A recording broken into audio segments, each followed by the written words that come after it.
I was on my hands and knees at 12:30 in the morning, scrubbing dried coffee stains from the kitchen tiles when my phone rang. My back ached from the double shift at the warehouse, but Mom had left another mess for me to clean.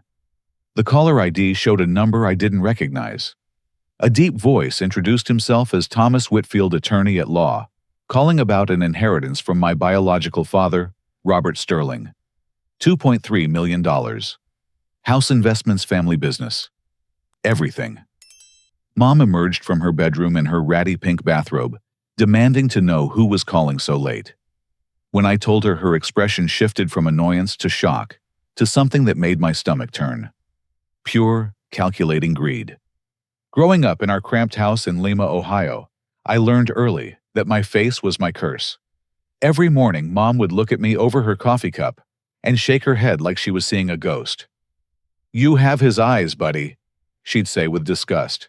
"His stubborn mouth. His worthless attitude." She never said my biological father's name without spitting afterward. By the time I turned 8 years old, I was cooking dinner for both of us, because Mom said she was too tired after her shifts at the diner. I'd stand on a wooden stool to reach the stove stirring mac and cheese, or heating up canned soup, while she watched her soap operas in the living room.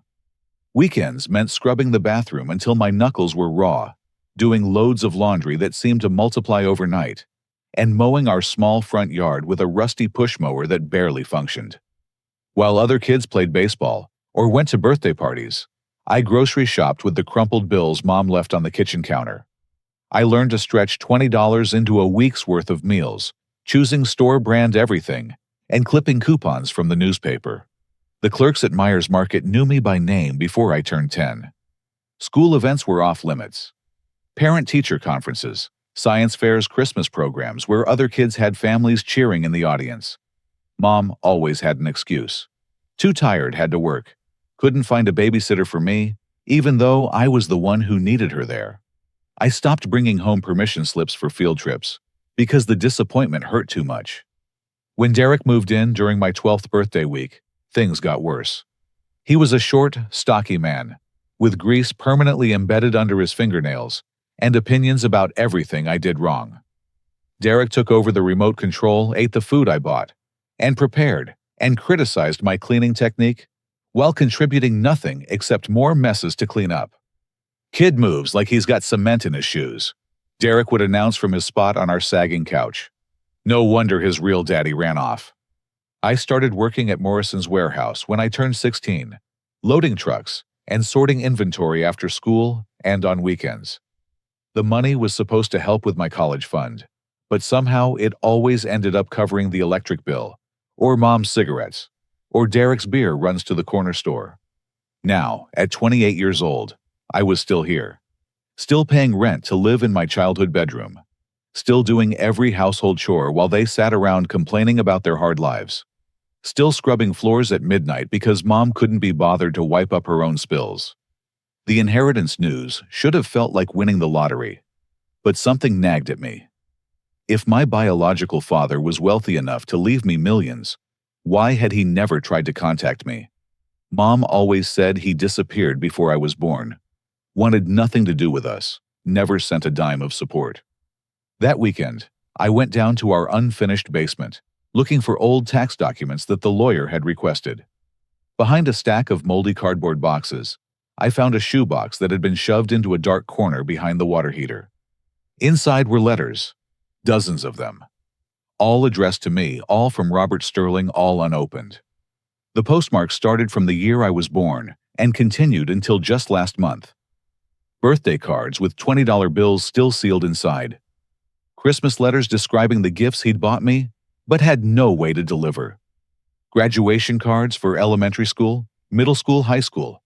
Photos of a neat ranch house with a wooden swing set in the backyard that he'd built, hoping I might visit someday. One letter from my 10th birthday broke my heart completely. "Dear buddy, I hope you got the bicycle I sent to your school, the red one with the racing stripes.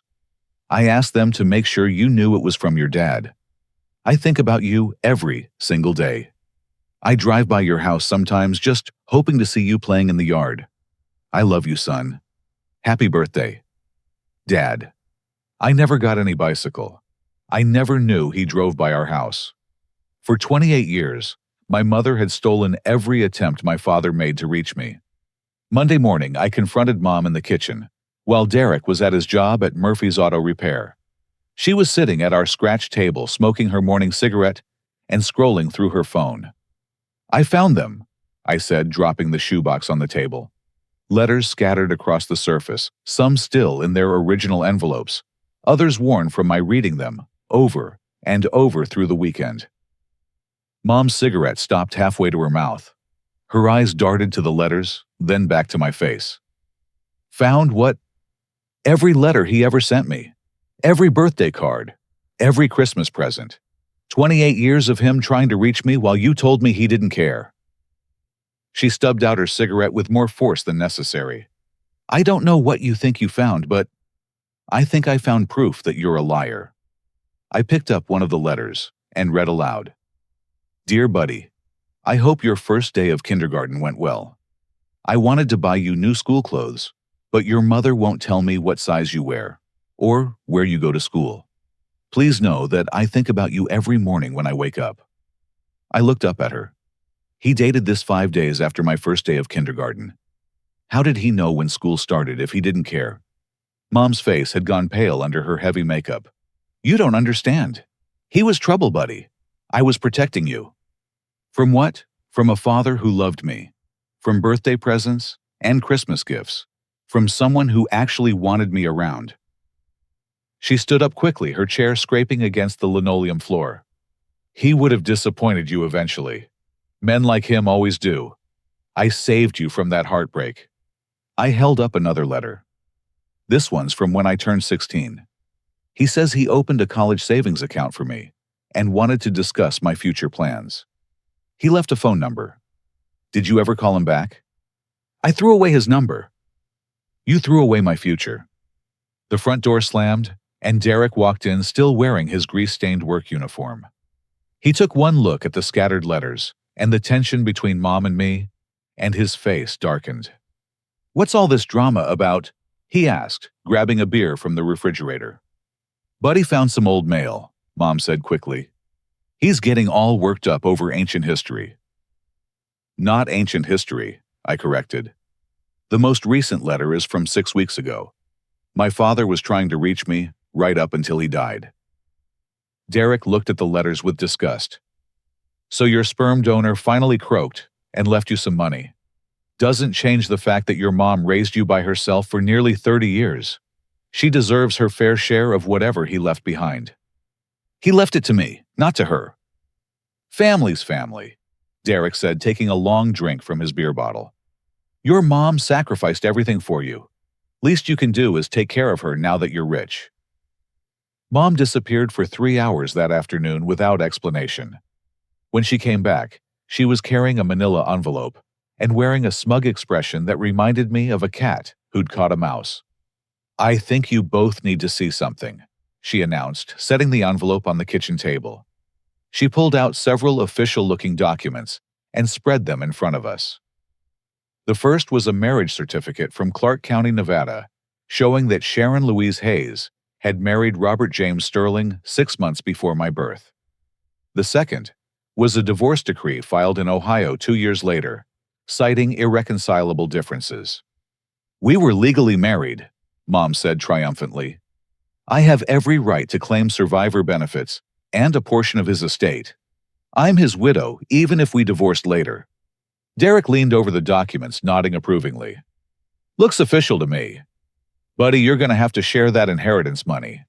Your mom's got legal standing." I stared at the papers, feeling confused and overwhelmed. The marriage certificate looked real enough, complete with official seals and signatures. The divorce papers appeared legitimate too, filed in Hamilton County Court. But something felt wrong about the whole thing. The timing seemed too convenient. Mom's sudden disappearance, followed by the miraculous appearance of documents she'd supposedly had all along. And if they'd been married, why had she spent my entire childhood claiming my father was a deadbeat who'd abandoned us? "If you were married to him," I said slowly, "why did you always tell me he didn't want anything to do with us? Why hide all his letters if he was your ex-husband Trying to maintain contact with his son? Mom's expression hardened. Because the divorce was messy and bitter. I didn't want you caught in the middle of our adult problems. I thought it was better for you to have a clean break from all that drama. Derek nodded again, more vigorously this time. Makes perfect sense. Your mom was protecting you from a complicated situation. Now that he's dead and left money behind, she deserves compensation for all those years of raising you alone. I looked down at the documents again, noticing small details that seemed off. The paper looked too new for something supposedly filed decades ago. The fonts seemed slightly different from what I'd expect from government documents from that time period. But I wasn't a lawyer, and I didn't know enough about legal paperwork to be certain. Maybe I was just looking for problems because I didn't want to share the inheritance. Maybe Derek was right, and I was being selfish. I need to talk to my father's lawyer about this, I said finally. You do that, Mom said, lighting another cigarette. But don't think you can cut me out of what's rightfully mine. I've got documentation, and I've got witnesses to the sacrifices I made raising you. If you try to keep everything for yourself, you'll hear from my lawyer too. Derek cracked open another beer and settled back into his chair. Smart woman, your mom. Always thinking ahead. Tuesday morning, I called in sick to the warehouse and drove downtown to Thomas Whitfield's law office. The building was older, but well-maintained with dark wood paneling and shelves lined with legal books. Whitfield himself was a distinguished man in his 60s, with silver hair and kind eyes behind wire-rimmed glasses. I spread Mom's documents across his mahogany desk and explained the situation. He examined the marriage certificate first, holding it up to the light and running his fingers along the edges. Mr. Hayes, he said after several minutes of careful inspection, these documents are forgeries. Poor quality ones, actually. My stomach dropped. How can you tell? Several things. First, the paper stock is wrong for Nevada marriage certificates from that time period. Second, the state seal is incorrect.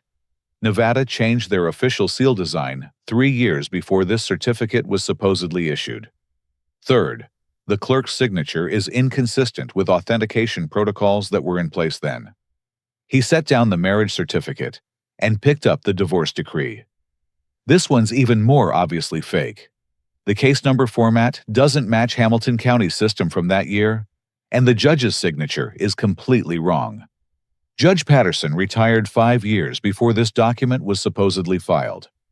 Relief flooded through me, followed quickly by anger. So my mother forged these to try to steal my inheritance. It appears that way, yes. Your father was very specific in his will about never having been married to your mother. He described their relationship as brief, and said he tried for years to establish a connection with you, despite her interference. Whitfield opened a thick file folder and pulled out several photographs. Your father asked me to give you these when we met. He attended many of your school events over the years, taking pictures from a distance, because he didn't want to cause problems with your mother. The photos showed me at various ages, receiving an award at my high school graduation, loading trucks at the warehouse, even walking out of our house on recent mornings. My father had been watching over me my entire life, documenting moments he couldn't share, because Mom had blocked his access. He also wanted you to know that he'd been setting aside money for you since you were born, Whitfield continued. Even during the recession when his construction business struggled, he never missed a payment into your inheritance fund. He worked extra hours and took on difficult projects, just to ensure you'd have financial security someday. When I got home that evening, Mom had prepared what she called a family meeting. She'd invited her sister Patricia, her brother Jim, and their adult children to dinner. The dining room table was crowded with my relatives, all looking serious and concerned. Buddy, Aunt Patricia began before I'd even sat down. Your mother explained the situation with your inheritance. We all think it's important that you do right by family. Uncle Jim nodded gravely. Sharon sacrificed her whole life raising you without any help. The least you can do is share this windfall with the woman who fed you and clothed you and put a roof over your head. My cousin Danny, who was about my age, chimed in. Come on, man. $2 million is more money than any of us will ever see. You can afford to take care of your mom." "Actually," I said, setting my backpack down and pulling out the lawyer's assessment, "the documents she showed you are all forgeries. My father was never married to my mother, which means she has no legal claim to his estate." The room went quiet. Mom's face turned red, but she maintained her defiant posture. "That fancy lawyer is just trying to keep all the money in his firm. Of course he's going to say my paperwork is fake." "The paperwork is fake," I said firmly. "The marriage certificate has the wrong state seal. The divorce decree has a case number format that didn't exist when it was supposedly filed. The judge's signature belongs to someone who had already retired." Derek, who'd been quiet until now, suddenly stood up from his chair. "You're calling your mother a liar in front of her whole family, after everything she's done for you. I'm saying she forged legal documents to try to steal my inheritance." Derek moved toward me, his face twisted with anger. "Maybe it's time someone taught you some respect. You ungrateful little—" He grabbed my shirt collar with both hands and pulled me to my feet. I was taller than Derek, but he was stocky and strong from years of manual labor. For a moment, I thought he might actually hit me in front of everyone. Then his cell phone fell out of his pocket and clattered across the hardwood floor. The screen lit up, showing a text message conversation. My cousin Danny, who was closest, picked up the phone, and his eyes widened as he read. "Uncle Derek," Danny said slowly, "why do you have text messages about researching fake marriage certificates?" Derek released my shirt and lunged for his phone, but Uncle Jim was faster. He grabbed it and started scrolling through the message history, while Derek tried unsuccessfully to snatch it back. "Sharon," Uncle Jim said in a voice I'd never heard before. "These messages show you two have been planning this for weeks. There's a whole conversation about what kind of documents you'd need to claim inheritance rights." Aunt Patricia took the phone from her husband and read for herself. Her expression shifted from confusion to disgust as she scrolled through the evidence. "You've been planning to defraud your own son since the day you found out about the inheritance," she said to Mom. "There are messages here about backup plans if he doesn't agree to share the money." The room erupted into arguments and accusations. My cousins demanded to know why Mom had lied to them about being married to my father. Uncle Jim wanted to know how long Derek had been encouraging Mom to commit fraud. Aunt Patricia just kept shaking her head and muttering about how disappointed she was. Derek tried to grab his phone one more time, but Danny held it out of reach. In his desperation, Derek made the mistake that revealed just how deep their planning had gone. "It's not fraud if he gives us the money voluntarily," Derek shouted. "We've been working on this for 3 weeks, figuring out exactly what we'd need to make it legal." The room went silent again. Even Mom looked shocked that Derek had admitted to their premeditation so explicitly. 3 weeks, I repeated. "You've been planning to steal from me since the night I got the phone call from the lawyer." Derek realized what he'd said and sat down heavily in his chair. "It's not stealing. It's family taking care of family. By committing fraud," Uncle Jim said flatly. "By forging legal documents and lying to everyone." One by one, my relatives began making excuses to leave. They offered awkward apologies to me and avoided making eye contact with Mom as they gathered their coats and purses. Within 20 minutes, the house was empty, except for Mom, Derek, and me. "I hope you're happy," Mom said bitterly. "You've turned my own family against me." "You turned them against yourself when you decided to lie and cheat." Derek stood up again, and for a moment, I thought he might try to get physical again. But the fight had gone out of him. His phone conversation had revealed their guilt too clearly for him to maintain any moral authority. "This isn't over," he said as he headed toward the back door. "We'll find another way to get what's ours." After he left, Mom and I stared at each other across the dining room table.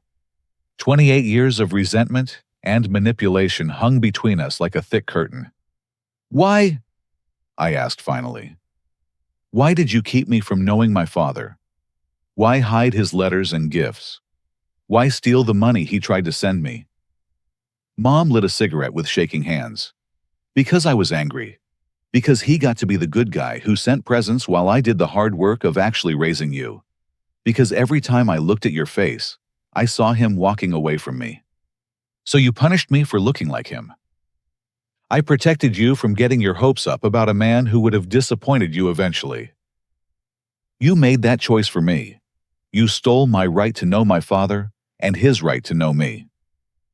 Mom took a long drag from her cigarette and looked out the window into the dark backyard. Maybe I did, but it's too late to change any of that now. She was wrong about that part. It was too late to know my father, but it wasn't too late to honor his memory and build the relationship he'd wanted us to have. It was also not too late to make sure Mom faced consequences for the fraud she'd attempted to commit against me. By Wednesday morning, I decided to move out of Mom's house permanently. I spent my lunch break at the warehouse, looking at storage units where I could keep my belongings, while I figured out my next steps.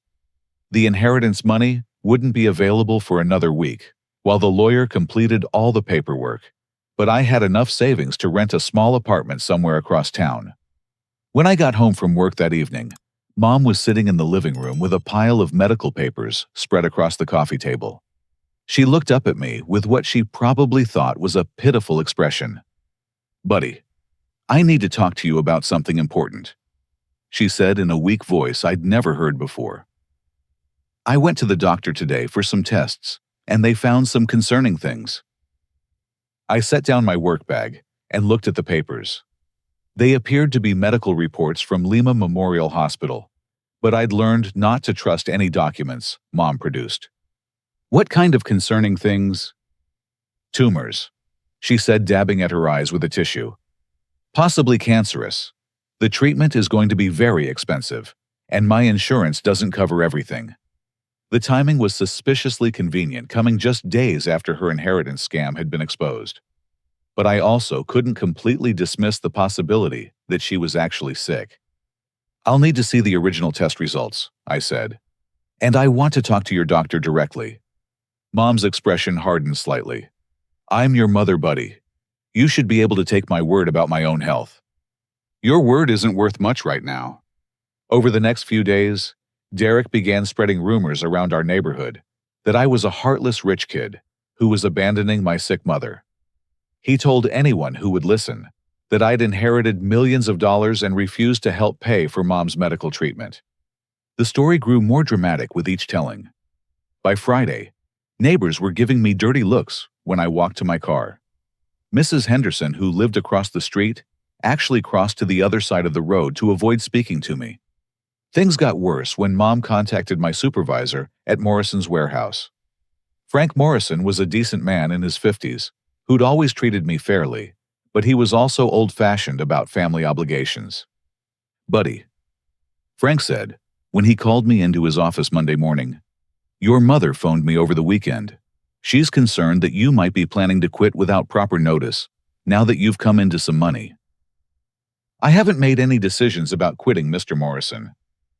She also mentioned that she's dealing with some serious health problems and could use help with medical expenses. "I know it's not my business, but family's important, son. Money comes and goes, but you only get one mother." I realized that Mom was systematically trying to turn everyone in my life against me. She was spreading lies about my character while playing the victim to gain sympathy and support for her financial demands. When I got home that evening, I found a threatening note tucked under my car windshield wiper. "Take care of your mother, or someone else will take care of you," it read in block letters. "Rich kids who abandon their families deserve what they get." I set up my phone to record video and checked the security camera that our neighbor Mr. Peterson had installed after a break-in last year. The footage clearly showed Derek placing the note on my car while looking around nervously to make sure no one was watching. Tuesday morning brought a new escalation. Mom had contacted Channel 7 News with a sob story about being a disabled single mother, abandoned by her greedy son, who'd inherited millions of dollars. Reporter Sandra Mills arrived at our house with a camera crew, ready to broadcast Mom's version of events to the entire viewing area. I came home from work to find news vans parked outside our house, and a small crowd of neighbors gathered on the sidewalk. Mom was sitting on our front porch steps, in her oldest clothing, looking frail and pitiful, while describing her ungrateful son to the cameras. "I raised Buddy by myself for 28 years, she was saying as I walked up the driveway. "I worked 2 jobs to keep food on the table and clothes on his back. Now his father, who never sent us a dime of support, has left him millions of dollars, and Buddy won't even help with my medical bills." Sandra Mills spotted me approaching and thrust a microphone in my direction. "Mr. Hayes, how do you respond to allegations that you're abandoning your sick mother, despite inheriting a fortune?" "I respond by saying that my mother is lying about almost everything she just told you," I said calmly. "My father sent child support payments for years that my mother hid from me.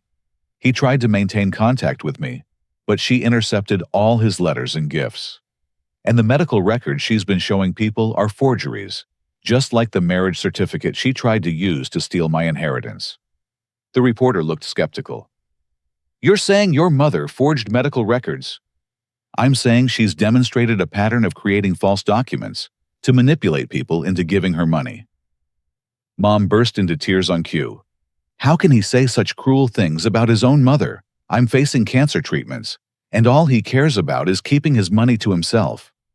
The crowd of neighbors murmured sympathetically.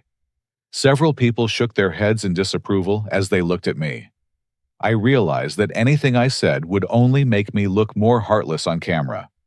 The news segment aired that evening during the 6 o'clock broadcast.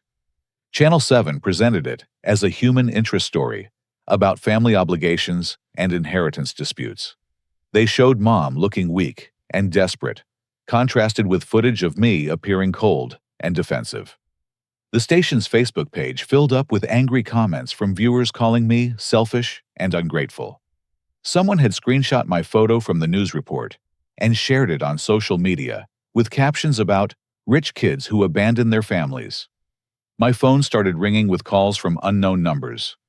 Most were hang-ups, but a few were people leaving angry voicemails about my supposed lack of character. One particularly disturbing message came from a man who claimed he knew where I worked and where I lived. Wednesday morning at the warehouse was uncomfortable. Several co-workers had seen the news report and made pointed comments about family loyalty and moral obligations. Frank Morrison called me back into his office. "Buddy, I'm getting calls from people who saw that news story," he said uncomfortably. "Some of our customers are asking questions about the character of our employees. I'm going to need you to resolve this family situation one way or another, because it's becoming a distraction from work." Derek had begun following me, places showing up at the grocery store when I was shopping and parking outside the warehouse when my shift ended. He never approached me directly, but his presence was clearly intended to intimidate and harass. By Thursday evening, I'd had enough. I called the police department and asked to speak with someone about filing a report for harassment and stalking. Officer Janet Rodriguez arrived at my house within an hour.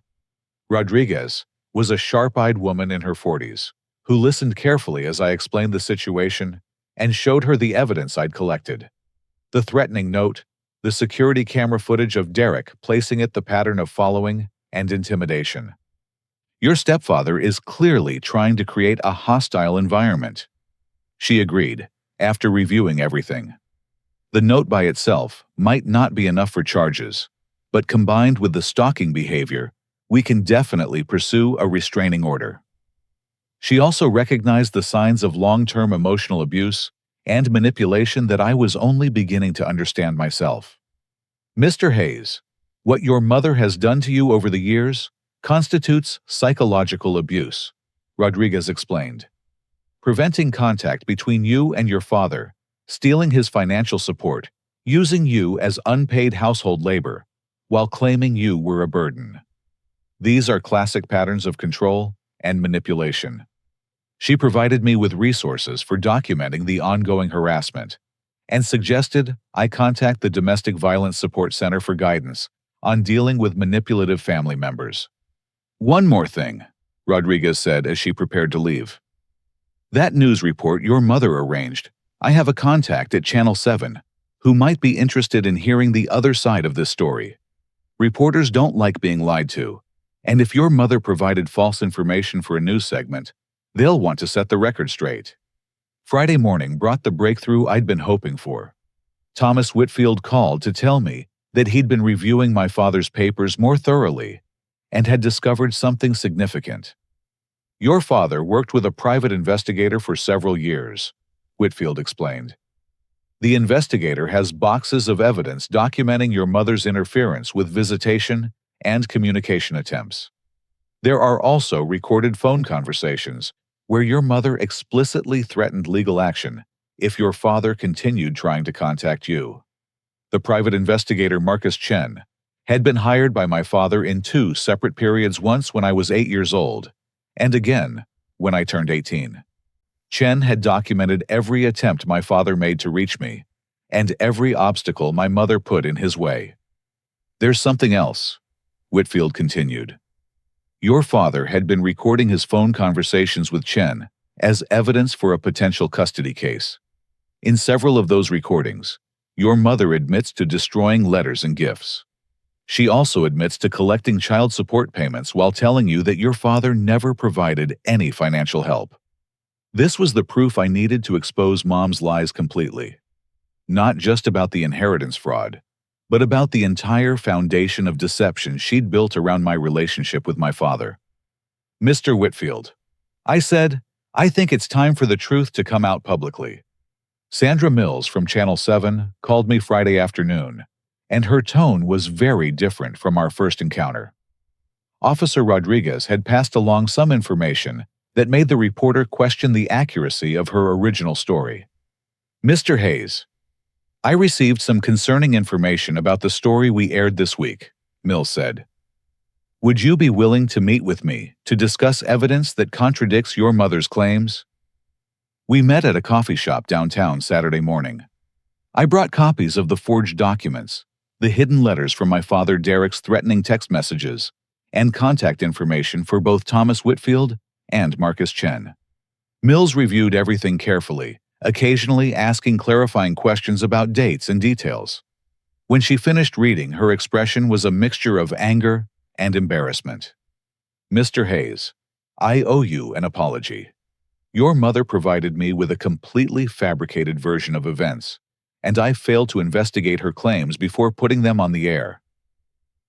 I understand you were trying to tell what seemed like a human interest story.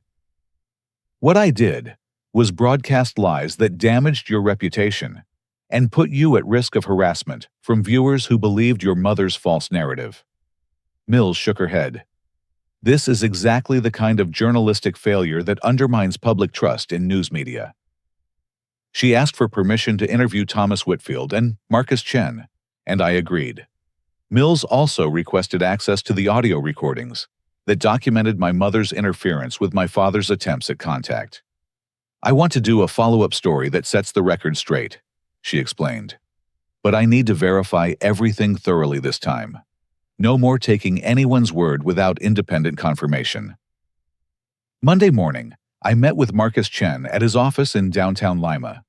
Chen was a soft-spoken Asian-American man in his 60s who'd been working as a private investigator for more than 30 years.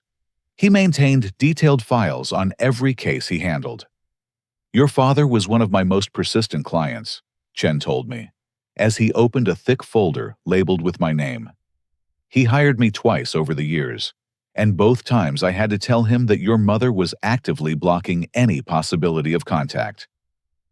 The files contained photographs of me at various ages, taken from a distance during school events and other public activities. My father had asked Chen to document my life since he couldn't be part of it directly. "The hardest part of this case was knowing how much your father wanted to know you," Chen continued. "He talked about you constantly. Every birthday, every Christmas, every school milestone. He kept track of everything from a distance." Chen showed me recordings of phone conversations between himself and my mother from over the years. In one particularly damaging conversation from when I was 15, Mom explicitly admitted to destroying my father's letters. "I don't care how much money he sends or how many presents he buys," Mom's voice said on the recording. Buddy is my son, not his. If Robert Sterling wants to waste his money on a kid who doesn't even know he exists, that's his problem. Chen's voice responded, Mrs. Hayes, you're denying your son the right to know his father and receive financial support that could help his future. I'm protecting my son from disappointment and false hope. Robert Sterling is nothing to us, and that's how it's going to stay. The conversation continued for several more minutes, with Mom becoming increasingly hostile toward Chen and threatening to file harassment charges if the contact attempts didn't stop. I advised your father that he could pursue legal action, Chen explained. But he was afraid that a custody battle would hurt you more than help you. He thought your mother might turn you against him completely if he tried to force the issue through the courts. Chen had also documented the child support payments that my father had been making through the state system. For 18 years, Robert Sterling had faithfully sent monthly payments that were supposed to reach me, but were instead collected by my mother without my knowledge. The state has records of all these payments, Chen told me. Your mother was required to report them on her welfare applications, but there's evidence that she failed to disclose this income source. This meant Mom had been committing welfare fraud in addition to stealing my support payments. The financial crimes were adding up quickly. Tuesday evening, Channel 7 aired their investigative follow-up story. Sandra Mills had done thorough research this time, interviewing Thomas Whitfield, Marcus Chen, and Officer Rodriguez.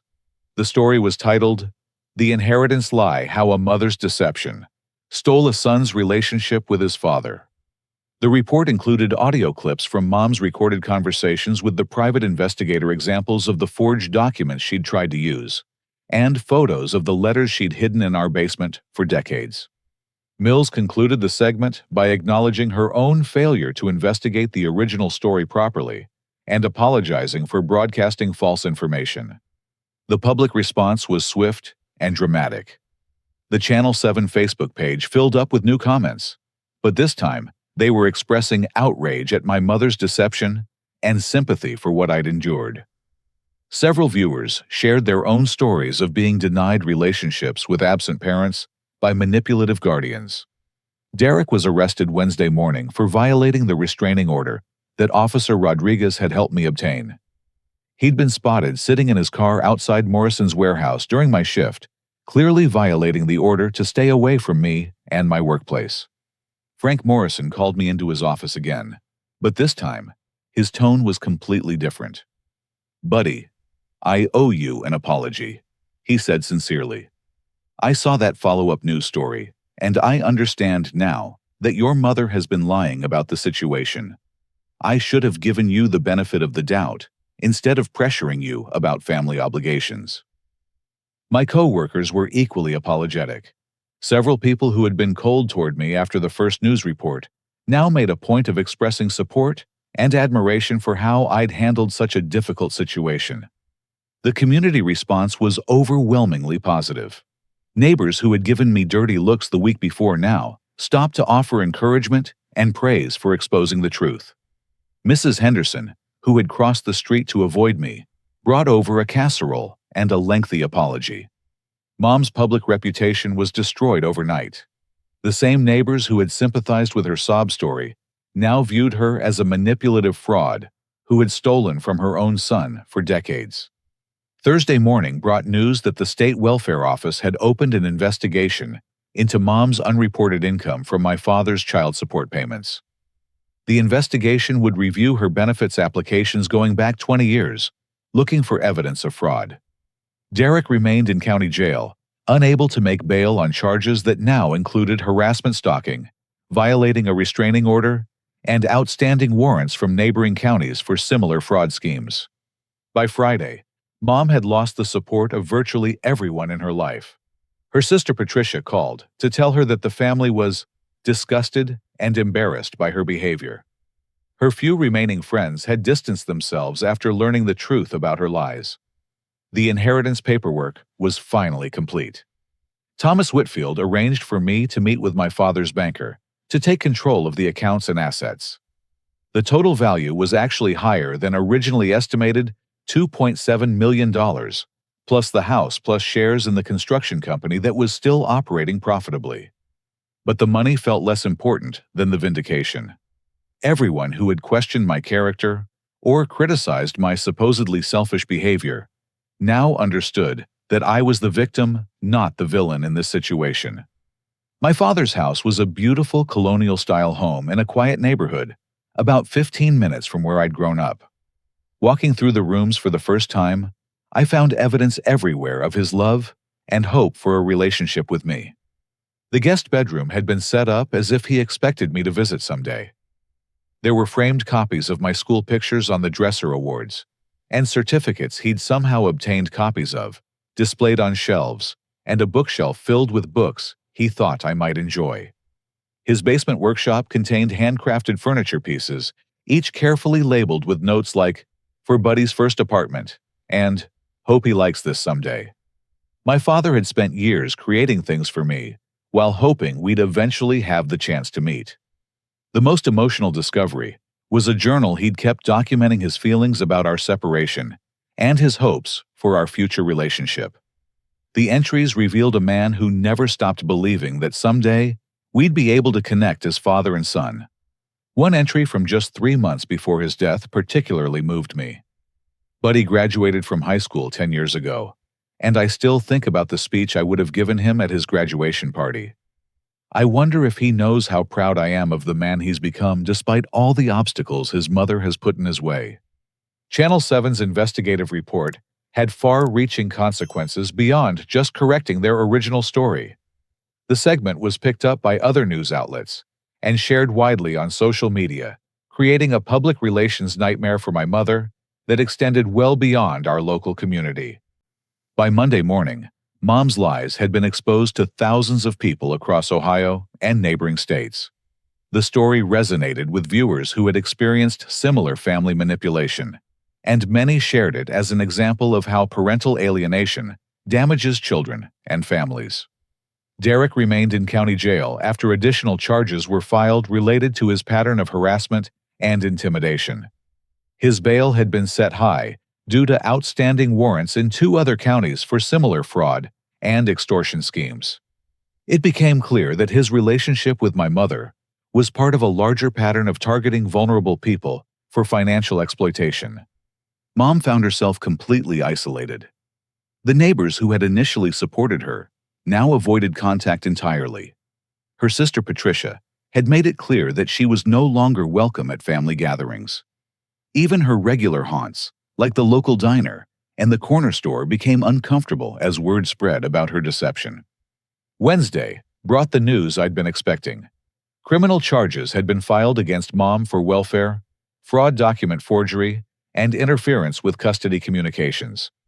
The prosecutor's office had reviewed the evidence provided by Marcus Chen and determined that her actions constituted multiple felonies. The welfare fraud charges were particularly serious because they involved over 20 years of unreported income from child support payments. The state estimated that Mom had collected approximately $40,000 in benefits she wasn't entitled to receive.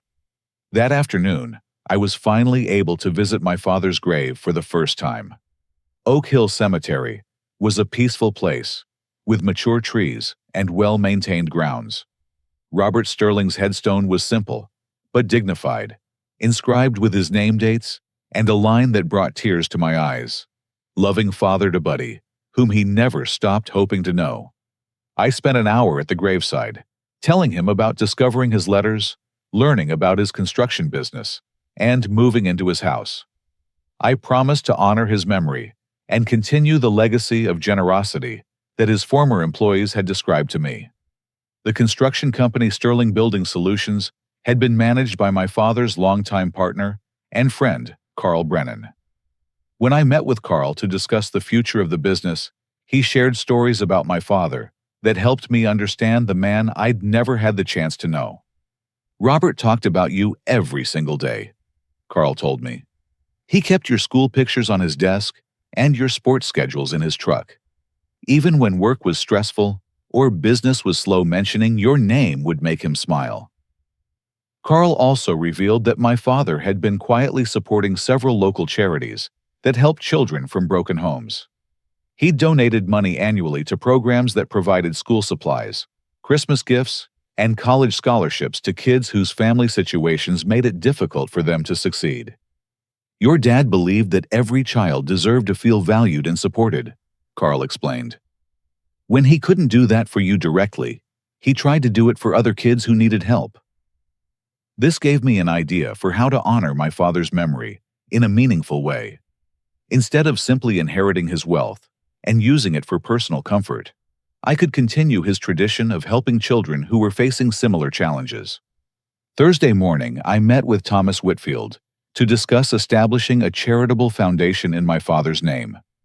The Robert Sterling Memorial Foundation would provide scholarships and support services to children whose parents were interfering with their relationships with the other parent. It's a noble goal, Whitfield said, and I think your father would be tremendously proud. We can structure the foundation to provide ongoing support while ensuring that you maintain comfortable financial security for yourself. The foundation would focus on three main areas: legal assistance for children seeking contact with alienated parents, counseling services for families dealing with manipulation and emotional abuse, and college scholarships for young people who had overcome parental interference to pursue their educational goals. Friday brought an unexpected development. Mom's lawyer contacted Thomas Whitfield to request a meeting. Sharon Hayes was facing serious criminal charges and wanted to explore the possibility of a plea agreement. Your mother is finally understanding the full consequences of her actions, Whitfield explained. The prosecutor is willing to consider reduced charges if she provides full cooperation and makes restitution for the financial crimes. Part of the proposed plea agreement would require Mom to participate in mandatory counseling and anger management programs. She would also need to publicly acknowledge her deception and apologize for the harm she'd caused.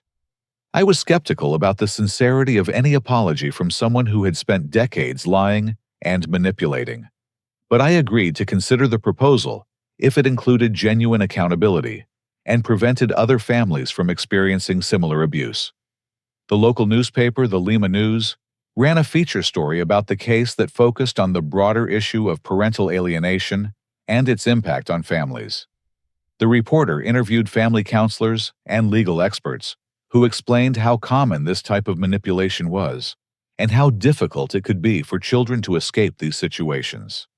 The story generated significant community discussion about family dynamics, divorce proceedings, and the importance of protecting children's relationships with both parents. Several readers shared their own experiences with similar family manipulation in letters to the editor. Channel 7 followed up with another segment, focusing on the positive outcome, my plans for the charitable foundation, and the way the community had rallied around me once the truth came out.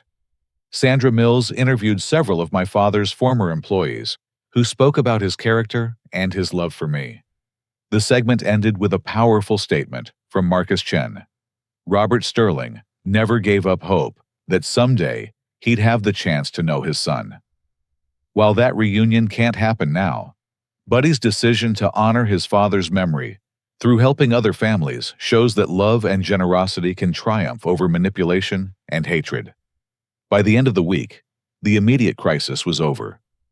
Derek remained in jail pending trial on multiple charges. Mom was facing the consequences of her crimes and manipulation. The truth about my father's love and my mother's deception had been revealed publicly. More importantly, I was finally free to grieve the relationship I'd lost and begin building the life my father had hoped I would have. The financial inheritance was significant, but the emotional inheritance of knowing I'd been loved and valued was even more valuable. 6 months after that midnight phone call changed everything. I was sitting in my father's study, reviewing applications for the first Robert Sterling Memorial Scholarships. The foundation had received over 200 applications from young people across Ohio who had overcome parental alienation, family manipulation, or similar obstacles to pursue their education. The house had become my sanctuary in ways I never expected.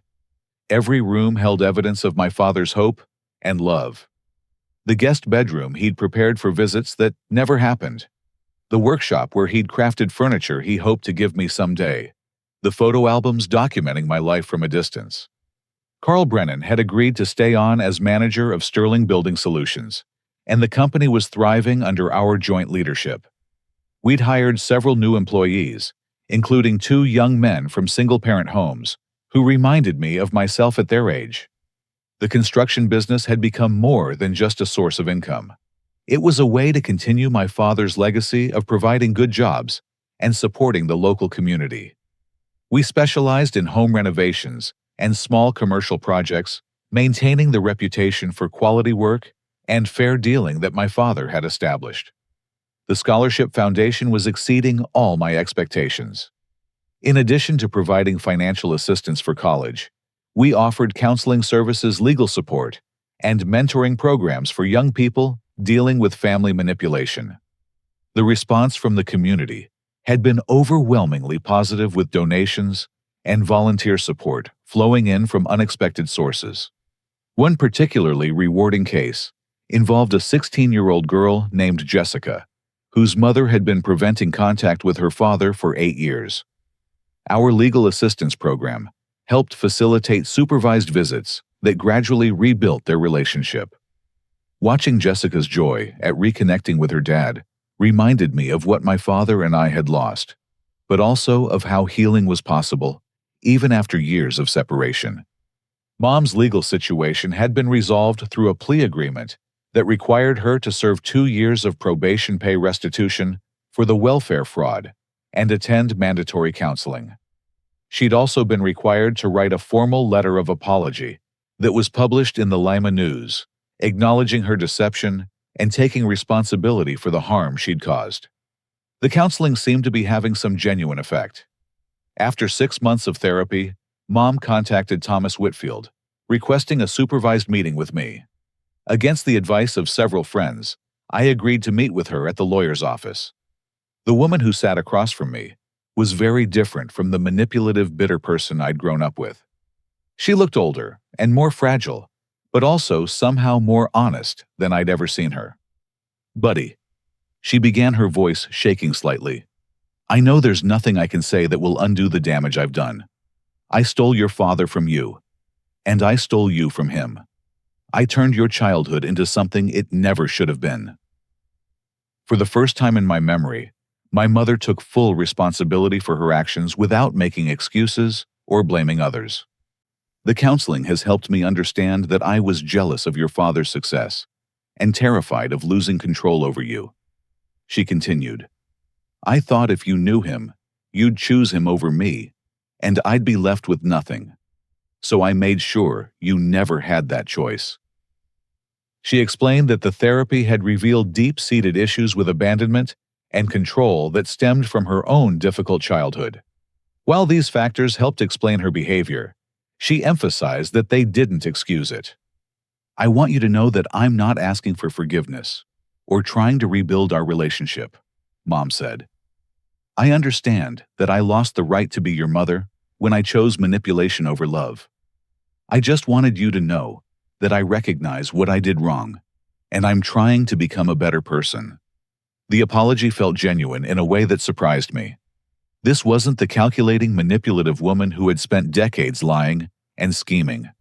This seemed like someone who was finally facing the consequences of her choices and trying to change. I told her about the Scholarship Foundation and the work we were doing to help other families avoid the pain we'd experienced. To my surprise, she asked if there was any way she could contribute to that work. "I've been volunteering at the women's shelter," she said. "There are mothers there who are making some of the same mistakes I made, using their children as weapons against ex-partners. Maybe I could help them understand how destructive that behavior is before they cause the kind of damage I caused."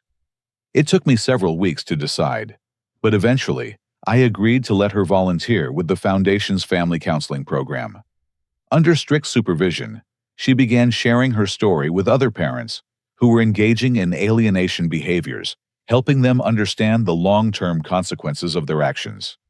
The work seemed to be therapeutic for her, as well as educational for the families she counseled.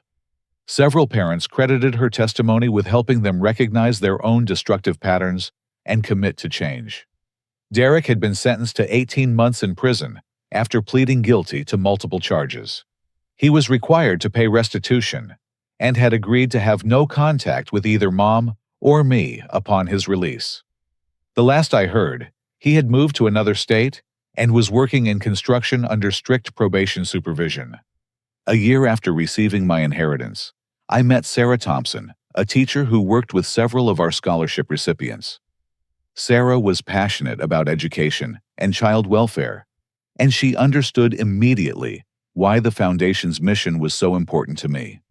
Our relationship developed slowly and naturally built on shared values and genuine compatibility, rather than the manipulation and dysfunction I'd grown up thinking was normal. Sarah helped me understand what healthy relationships looked like and supported my work with the Foundation without trying to control or change me.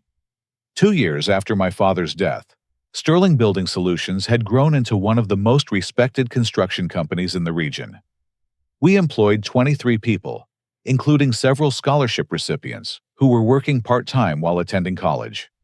The Robert Sterling Memorial Foundation was supporting 60 students annually and had expanded to include programs in 3 neighboring counties. We'd also partnered with family courts to provide educational resources about parental alienation and its effects on children. One autumn afternoon, I was visiting my father's grave when an elderly woman approached me. She introduced herself as Margaret Sterling, my father's aunt, whom I'd never met because of Mom's interference. "Robert talked about you constantly," Margaret told me. "He showed me pictures of you that he'd taken from a distance, and he'd update me on everything he learned about your life through the private investigator. He was so proud of you, even though he couldn't be part of your life." Margaret shared stories about my father's childhood and his dreams for our relationship. She also gave me a small wooden box that contained my father's most treasured possessions, copies of the letters he'd written to me, photos of me that he'd carried in his wallet, and a hand-carved wooden train that he'd made when I was 5 years old, hoping to give it to me someday. "He never stopped believing that you'd understand he loved you," Margaret said. "Even when the situation seemed hopeless, he held on to faith that the truth would come out eventually." 3 years after that life-changing phone call, I stood before a crowd of scholarship recipients and their families at our annual award ceremony. Looking at the young faces filled with hope and determination, I thought about my father and the legacy he'd left behind. My father spent years trying to reach me. I told the audience, but circumstances beyond his control prevented us from having the relationship he wanted. While I can't change that loss, I can work to ensure that other families don't experience the same tragedy. The applause was warm and sustained, but more importantly, I could see understanding and gratitude in the eyes of the young people who had received support through the Foundation. Several had overcome incredible obstacles to pursue their education, and many had rebuilt relationships with alienated parents. After the ceremony, a 17-year-old scholarship recipient named Michael approached me. His mother had spent years preventing contact with his father, but our family counseling program had helped them reunite and rebuild their relationship. "Mr. Hayes," Michael said, "I know you lost the chance to know your father, but because of what you've done, I didn't lose mine. Thank you for turning your pain into something that helps other people." As I drove home that evening to the house my father had prepared for me, I reflected on the journey that had brought me to this point. The inheritance that Mom had tried to steal had given me financial security, but the real treasure was understanding how much my father had loved me.